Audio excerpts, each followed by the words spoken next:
A ver.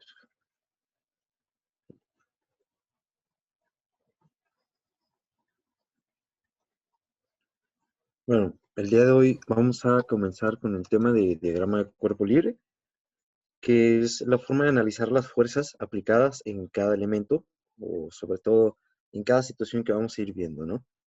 Entonces, de estas situaciones vamos a ver una variación que son ejemplos de diagrama de cuerpo del nudo, de la esfera, y pues en algunas variaciones vamos a tener así otros casos, ¿no? Particulares, como el de la polea.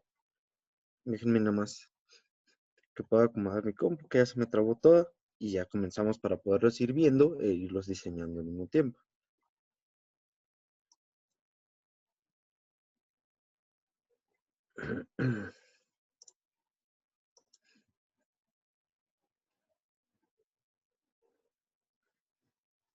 Nada más que se destrabe el Zoom, que no sé por qué se porta así hoy.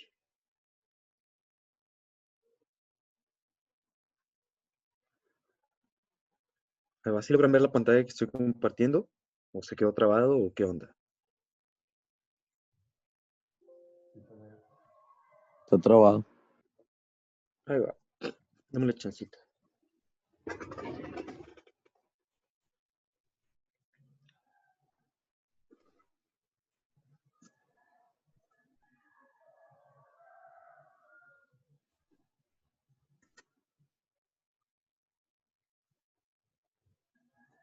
No, hombre, se trabó de plano todo. Hasta la opción B que es reiniciar todo. Ahí va, ahí vengo. Ah, no, ahí está. Mediante dibujos.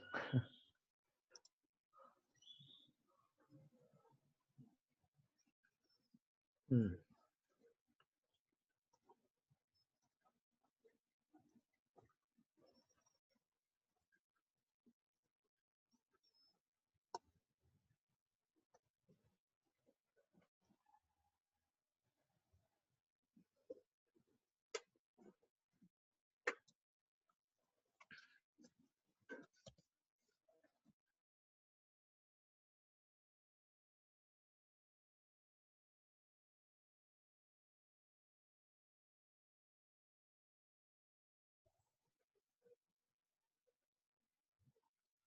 Ahí está. Creo que ya. Bueno, ahora sí, vamos a empezar con lo de diagrama de cuerpo libre. Vamos a ir analizando cada elemento y posteriormente se van a quedar ustedes trabajando en el análisis individual de cada elemento. Entonces vamos a ver. En esta situación tenemos una lista de reglas básicas. Les recomiendo que tomen notas sobre las reglas básicas porque si las vamos a utilizar son bastante importantes.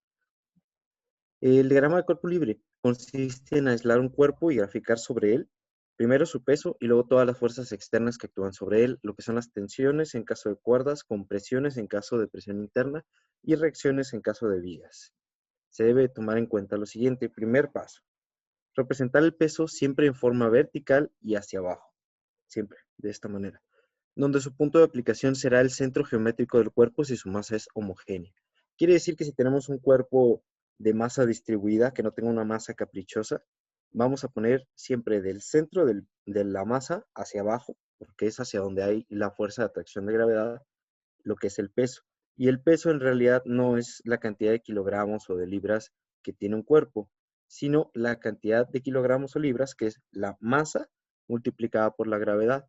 Como nosotros utilizamos el sistema internacional, sería kilogramos por metro sobre segundo al cuadrado. Entonces sería la cantidad de kilogramos por 9.81 metros sobre segundo al cuadrado. Esto en el sistema internacional. Las fuerzas internas, para ser graficadas, deben separar los cuerpos en contacto o también realizar un corte imaginario sobre el cuerpo en estudio. Esto debe obligatoriamente realizarse en caso de tensión y compresión. Esto lo vamos a ver mucho en vigas y cuerdas que están tensionando. A lo largo de una misma cuerda existe una misma tensión. Vamos a tener en algunos casos en los que tenemos un cuerpo colgando de una cuerda. Bueno, la cuerda no va a tener tensión seccionada, tiene una tensión uniforme independiente. Entonces eso es algo muy importante que vamos a ver. En todo contacto ante superficies sólidas representa la fuerza normal con la letra N entrando al diagrama de cuerpo libre perpendicularmente por el contacto. Este es sumamente importante, ahorita lo vamos a ir revisando, Cada vez que hay un contacto entre dos piezas o entre dos cuerpos, se pone una línea perpendicular o con fuerza normal que entra al diagrama de cuerpo libre a partir de la superficie con la que está teniendo contacto. Entonces, de la superficie de la que tiene contacto a el cuerpo, perpendicular y ortogonalmente, ya sabemos, son líneas que se tocan, y adicionalmente tienen un ángulo de 90 grados entre ellas. Esto es lo que vamos a ver ahorita. Las fuerzas externas serán graficadas necesariamente al analizar un sistema. No se grafican fuerzas internas y pueden prolongarse sus líneas de acción respectivas. Ahorita vemos cómo funciona. Son las famosas líneas de acción y reacción. Si existen superficies en contacto, se representa la reacción mediante un vector perpendicular a dichas superficies y empujando siempre al cuerpo, de afuera hacia adentro. Si hubiese cuerdas o cables, se representa la tensión mediante un vector que está siempre jalando al cuerpo. Siempre esas van hacia afuera. Previo al corte imaginario. Si existiesen barras comprimidas, se representa la compresión mediante un vector que está siempre empujando al cuerpo. Previo al corte imaginario. Siempre empujando, aguas. Si hubiese rozamiento, se representa la fuerza de roce mediante un vector tangente a las superficies en contacto y oponiéndose al movimiento o posible movimiento. Si jalamos una caja hacia la derecha, el rozamiento va a ir hacia la izquierda, impidiéndonos que nosotros la podamos jalar, que ya sabemos que el rozamiento es una fuerza que me impide el movimiento. Precisamente es esto, el desgaste de dos cuerpos a través del contacto. Ahora, ¿qué tipos de apoyo vamos a ver? Son dos tipos de apoyo, los más útiles y los más famosos que vamos a utilizar, que sobre todo son los más comunes. Y el primero es el apoyo fijo. En este caso existen dos reacciones perpendiculares entre sí y siempre entrando hacia el cuerpo. Veamos, aquí tenemos una viga. Y esta viga, como ustedes pueden observar, es una viga que está de manera horizontal completamente. Y nosotros vemos que aquí tiene este que es un apoyo, es conocido como un perno. ¿Por qué? Porque tiene la facilidad de poderlo hacer rotar, pero está fijo, este no se va a mover. Entonces, como no se mueve, tiene la capacidad de evitar que se vaya hacia un lado o hacia el otro y suba y baje. Entonces es por eso que nosotros ponemos dos fuerzas de reacción. Una que va de izquierda a derecha, en este caso siempre entrando al cuerpo. Recuerden que las fuerzas siempre van a entrar al cuerpo en estos casos. Y la otra, que es la de R2, que está sosteniendo el cuerpo. Hay una forma sencilla de verlo, una forma lógica. Si R1 y R2 existen para evitar que la barra se caiga. O sea, cuando tenemos una agarradera aquí de este lado, ¿qué es lo que hace? Así es cierta imaginación, evita que se caiga la palanca. Por lo tanto, si hay una fuerza de caída, hay una fuerza de contraempuje para evitar que se caiga y se quede quieta, que es el R2. Y ahora, la palanca se puede ir hacia los lados, nosotros la ponemos hacia el lado derecho, precisamente para darle enfoque al perno y evitar que ésta tenga movimiento. Entonces, solo en los apoyos fijos, absolutamente solo en los apoyos fijos, y para que tomen nota, existen estos dos tipos de fuerzas, en X y en Y. En lo que son los apoyos móviles, no existen los dos tipos de fuerza, existe solamente una. En este caso existe solo una reacción perpendicular a las superficies en contacto. Por ejemplo, aquí vemos nosotros que este es en realidad como un perno con unas rueditas abajo. Quiere decir que se puede deslizar, ¿no? Si nosotros tenemos la viga, este se va deslizando, y si hay una canaleta, pues se va deslizando hacia abajo. Si nosotros la tuviéramos recta completamente, pues es perpendicular, saldría directamente hacia arriba. Como está en un ángulo, sale perpendicular. Obsérvenlo muy bien, el plano, y ahí está perpendicular, y aquí hay 90 grados. Ese es el objetivo, buscar siempre la reacción. Si hay un apoyo móvil, de donde esté apoyado el apoyo móvil, hay una reacción perpendicular que siempre entra hacia el cuerpo. Y acuérdense, el cuerpo, pues es la viga, por eso la fuerza de reacción está entrando hacia la viga y de manera perpendicular a donde se encuentra apoyándose el apoyo móvil. Ahora sí, vamos a ver algunos ejemplos. Realizamos el diagrama de cuerpo libre sobre el cuerpo, en cada caso despreciando toda fricción. Quiere decir que no vamos a utilizar fuerzas de fricción por ahora. Esta es una esfera homogénea apoyándose sobre la pared lisa. Obsérvenla muy bien. Esta esfera lisa, esta esfera homogénea quiere decir que es igual en todas partes. Entonces la podemos calcular de manera sencilla. Acuérdense que los cuerpos homogéneos son los que podemos calcular. Ahora, ¿qué detalles veo yo? Primero, hay una cuerda que está sosteniendo aquí a la esfera. Y esta cuerda, adicionalmente, está pegado a una pared. Ahí la vemos. Entonces, primero, veo una cuerda y cada vez que hablamos de una cuerda hay una tensión. Segundo, la esfera está teniendo contacto con la pared. Dijimos, siempre que hay un contacto entre dos cuerpos, hay una fuerza normal que es perpendicular desde la superficie al cuerpo en contacto. Entonces, ojo, tenemos dos cosas ahí. Tenemos una tensión provocada por una cuerda que siempre va hacia afuera del cuerpo y otra que es una fuerza normal porque la esfera y la pared se están apoyando. Vamos a ver cómo nos queda el diagrama de estas dos cosas. Aquí lo tenemos. Vean. Tenemos primero la parte del peso. Permítanme.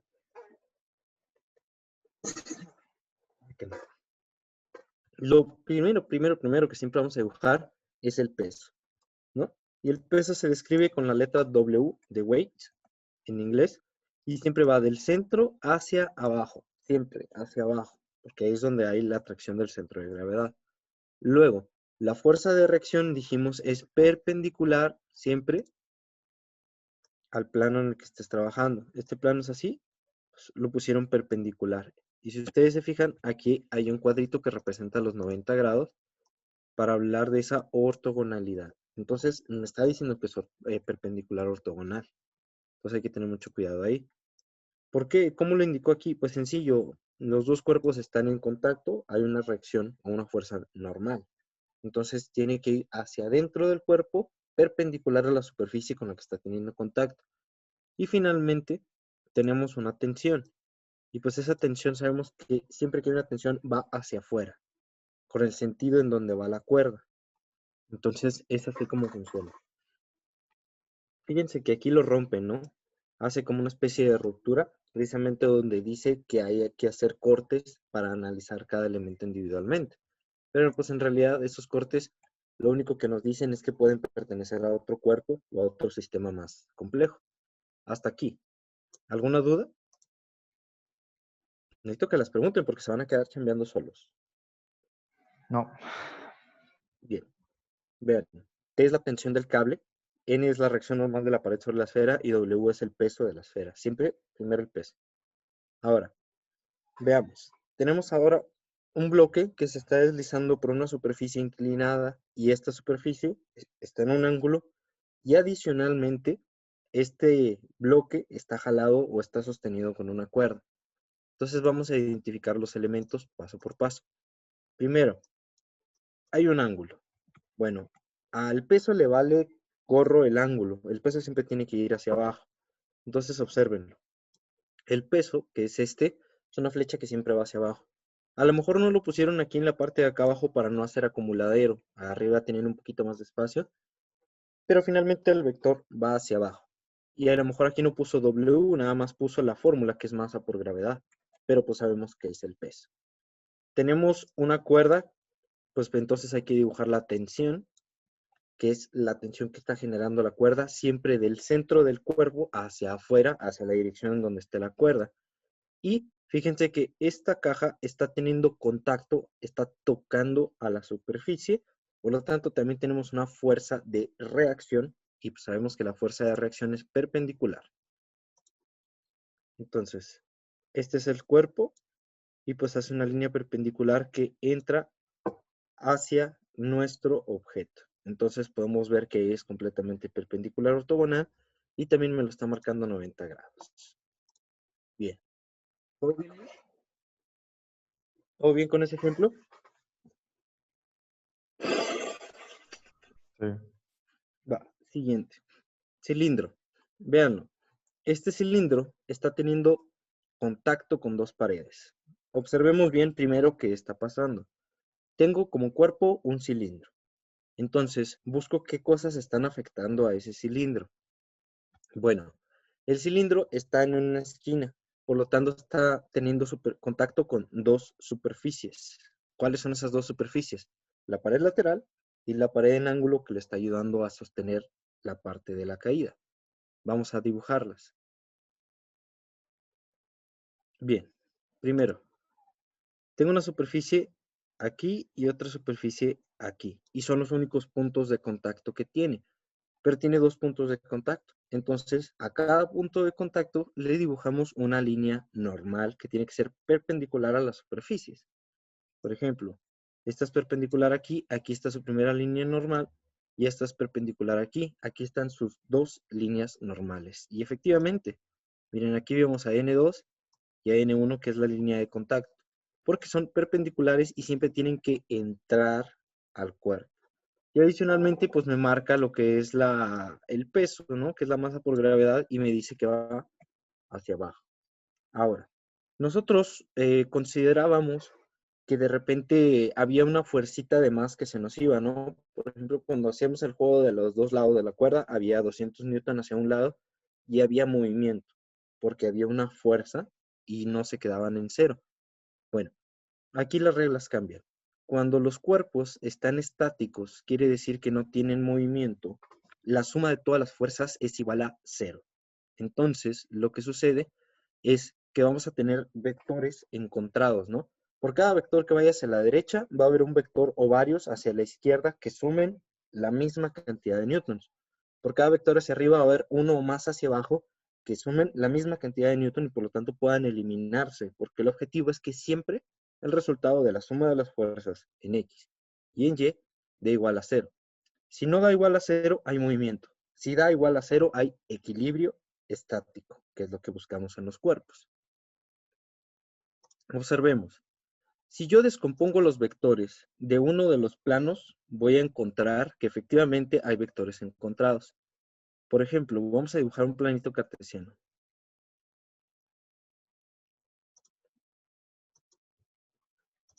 Vamos a dibujar un planito cartesiano con base aquí al cilindro, a la esfera. Bien, tengo un plano cartesiano y voy a proyectar los vectores que tengo. Primero, el de la masa. Masa por gravedad va hacia abajo. Y luego voy a dibujar el de N2, que va hacia la izquierda. Y ya vemos que aquí me está pidiendo que alcance a dos vectores, uno que va a la izquierda y otro que va hacia abajo. Pero también vemos que hay un vector de N1 que justamente cumple esos dos requisitos. Va hacia arriba y hacia la derecha. Pero este hacia arriba y hacia la derecha a mí no me sirve, hay que descomponerlo. Bueno, pues lo descompongo en X y en Y. Si yo lo descompongo en X me queda así. Si yo lo descompongo en Y me queda así. Y elimino este, que es el vector real. Y fíjense, me quedan 4 vectores, uno por cada lado, que cuando yo lo busque, tienen que ser de la misma medida. Los dos de X tienen que ser iguales y los dos de Y tienen que ser iguales para que se eliminen. Y efectivamente, la suma de todas las fuerzas sea igual a 0. Entonces, yo me voy a otro. Aquí, por ejemplo, lo que yo hice fue diseñar un diagrama de cuerpo libre, ¿no? Antes de poner las componentes, era el diagrama de cuerpo libre. Ahí vamos a dibujar otro diagrama de cuerpo libre. Aquí. Vamos a dibujarlo con la parte del bloque. Primero pongo el vector de masa por gravedad, que es el de peso, siempre va hacia abajo. Y luego voy a dibujar los demás vectores. Voy a dibujar ahora el que sería el de N o el de la fuerza de reacción, que va hacia arriba. Y voy a dibujar ahora el de la tensión, que va hacia acá. Más o menos es un aproximado de lo que está sucediendo. Esto está en ángulo, entonces habría que checarlo bien. Pero si ustedes se fijan, se van a complementar los que están en Y positivos para sumarse y poder contrarrestar al el del peso. Si nosotros hacemos vectores equivalentes, me va a quedar así. Por cierto, antes de hacer vectores equivalentes, hasta aquí se queda como el diagrama de cuerpo libre. A este le ponemos el nombre de tensión. Y así nos podemos ir. Decimos que esta es la tensión, que esta es la fuerza resultante, digo la reacción. Y podemos decir que este es el peso.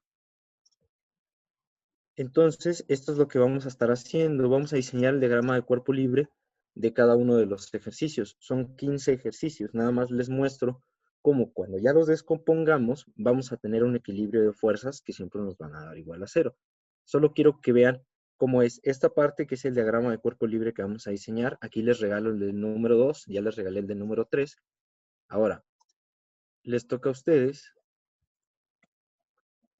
hacer lo de los demás. Otro. Si nos pasamos por acá, igual, ponemos el diagrama o ponemos el plano cartesiano y vamos dibujando. Primero siempre comience con el peso porque es el más sencillo y porque es el que nunca se les debe de olvidar. Entonces comiencen con peso y a partir de ahí pues todo sale más fácil. Peso, tensión y fíjense, la fuerza de reacción va de derecha a izquierda, entonces la pongo aquí. Ya nada más los nombro y listo, ya terminé, ya tengo el diagrama de cuerpo libre. Luego, lo único que van a hacer es poner los diagramas de cuerpo libre en un documento y la siguiente clase vamos a empezar a trabajar estos diagramas. Entonces, nada más pues pónganle las indicaciones con el texto de qué es cada vector y listo. Pueden ver que aquí tenemos varios ejercicios. Ojo, porque aquí en el caso del 7 vamos a ver resortes. Los resortes llevan un plano en medio del resorte, porque si ustedes se fijan, el objetivo del resorte es estirarse, pero en medio del resorte las dos fuerzas van a querer juntarse, entonces van a tener que hacer otro diagrama de cuerpo libre. Van a hacer un diagrama de cuerpo libre para la parte en medio de los resortes, que nada más son dos fuerzas en Y, una hacia arriba y otra hacia abajo, iguales del lado contrario, y otra que es la de la masa, que esa sí la van a tener que analizar. Pero pues la ventaja es que la del resorte pues tiene dos y la del que va dentro del resorte nada más. Es el mismo equilibrio en Y. O si va en X, pues es el mismo equilibrio en X. Pero siempre en medio del resorte llevan un diagrama de cuerpo libre y otro en la masa. Seguimos bajando. Nos topamos más cuerpos así. Vemos poleas que por ejemplo tienen tensiones. Son dos tensiones hacia arriba, entonces se van a sumar. Tienen una fuerza hacia abajo, entonces se va a restar y adicionalmente fíjense dónde hace un análisis. En esta polea y en esta masa. Esta polea como está fija no la considera. Tenemos una barra, aquí están las proyecciones de masa por gravedad. Tenemos aquí un triangular que está sostenido en una pared y así demás elementos. Entonces el objetivo es poder tener lo que serían los diagramas de cuerpo libre de estos elementos. Ya les estoy pasando el link a su grupo de Hangouts. Eso va a ser lo que vamos a realizar el día de hoy. Hasta aquí. ¿Alguna duda de qué es lo que vamos a realizar de trabajo? No. Muy bien. ¿Los demás? ¿Podemos comenzar? Profe, más o menos de cuánto recomienda cada problema. O sea, un problema por hoja, dos problemas por hoja. Como unos 2 por hoja, porque puedes poner la captura y el diagrama de cuerpo libre al lado. Y luego la captura y el diagrama de cuerpo libre al lado. Con unos 4 que pongas por hoja, más bien con unos 2 que pongas por hoja, con su imagen y el diagrama, está perfecto. Unos 2 que pongas por hojitas, Escobar, y todo bien. Bueno, si no hay dudas, chicos y chicas, vamos a empezar a chambear. Vamos a pegarle. Cuídense mucho y pues